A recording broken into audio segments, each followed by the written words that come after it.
Hello again. There was something else I wanted to mention, in fact, a couple more things. After Justice Simba did what she did, and we filed a serious complaint, including comments about Ian Matthews, a circumstance that had really exposed everyone that was involved with this, because an investigation would have exposed everyone that was involved with this. We left the country because, again, we were afraid for our lives, and we did come back about a month later when things seemed to have cooled down. And what we discovered was that Justice Simba, this 47-year-old seemingly healthy woman, was dead. The cause of her death was never really commented on, and it makes me wonder, just like I wonder about the death of Ian Matthews, because Ian Matthews, when being investigated, would have exposed a lot more and a lot more people than just that circumstance. So I think he was murdered, and I wonder as well about Justice Simba. I also wanted to mention that these officers that I mentioned that phoned up and threatened us or attacked me, and I ended up in the hospital, by the way, and I can confirm that the blood vessels in my eye were burst, but who was I to complain to about? Ian Matthews was the key go-between between the municipality and the Police Services Board and the Crown. He was the kingpin in all of this, and he was the one everybody relied on. And even with all of the information given, not one person in all of those positions would go around him or have someone else do the investigation. And frankly, anyone else that was in the Hamilton Police Services was under obligation to Ian Matthews and Darrell Reed and people like him anyway.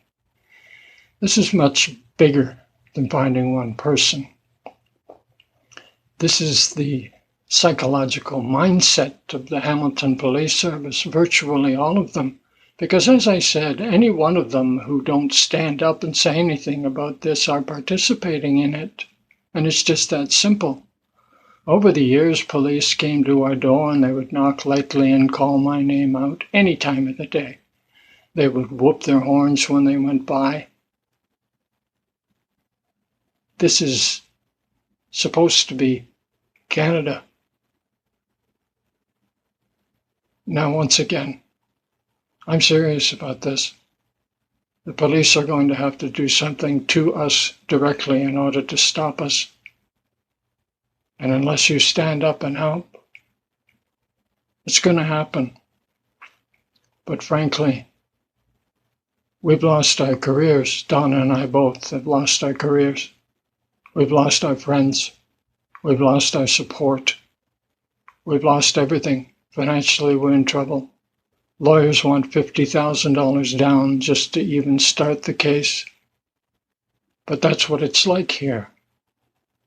If you really end up in trouble with police, and the police are the instigators of the problems, there's little or nothing you can do about it.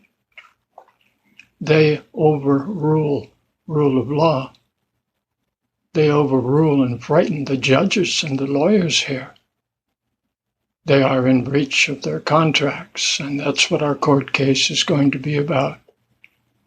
Because the details of our case are on record and in our hands, and they will serve as the evidence to prove that the police force is in breach of its contract with the people, in breach of their oath to serve and protect.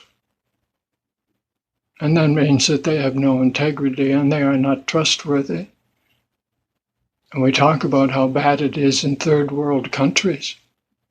Well, it's worse when a country that has freedom in its constitution and in its Charter of Rights enables the people we employ to get away with this.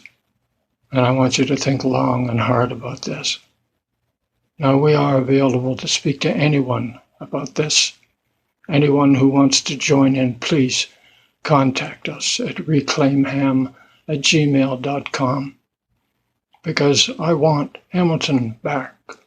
I want where I grew up back. Both of us do.